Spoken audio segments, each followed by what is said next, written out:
J'ai l'impression qu'on a une grande diversité de conception des communs, qui ont tous en commun de vouloir répondre à des préoccupations locales extrêmement diversifiées.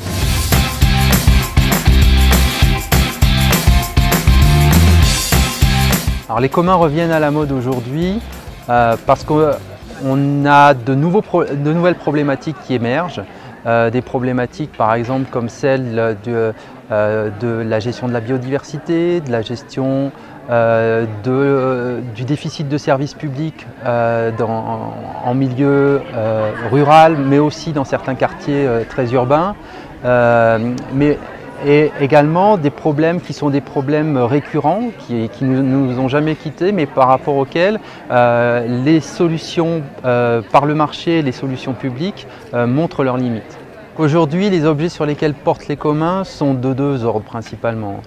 On a les communs traditionnels qui ont une dimension très forte avec la ressource foncière, la ressource naturelle. Donc ça va être les pâturages, ça va être la gestion de l'eau, la gestion de la biodiversité.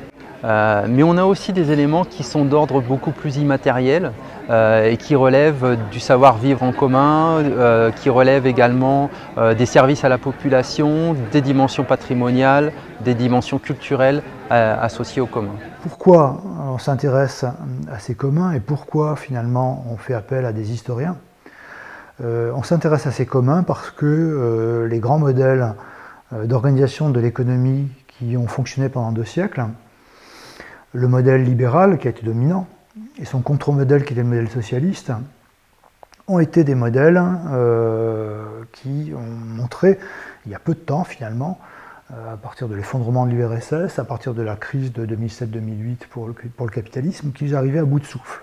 Or il existe dans les travaux d'Elinor Ostrom, dans les travaux d'économistes aujourd'hui, ou de juristes aujourd'hui, mais il existe également dans le passé des manières de s'organiser qui ont pu fonctionner et qui étaient concurrentes du capitalisme. On s'interroge finalement depuis les années 70-80 sur des dispositifs qui sont des alternatives à la fois au capitalisme, à la propriété privée exclusive, et qui sont des alternatives à l'étatisation, à la propriété exclusive d'État, où finalement les communs permettent de penser autrement la propriété, permettent de penser autrement les organisations humaines, penser autrement les entreprises humaines, l'entreprise elle-même, et où on a là finalement un laboratoire à la fois économique, juridique, historique, politique, très riche, qui permet de se projeter dans l'avenir.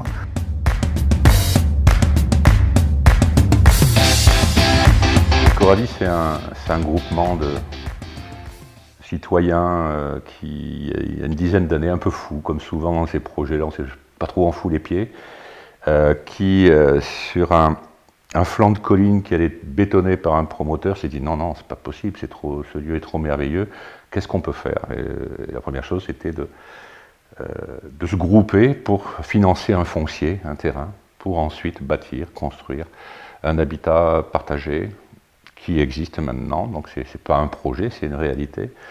Et bien, ce qui est en train de se construire, c'est un commun immatériel d'une façon de s'écouter, de s'entendre, de trouver du consensus, qui prend beaucoup de temps. On dit c'est une pâte à pétrir qui prend beaucoup de temps, mais on la pétrit en commun.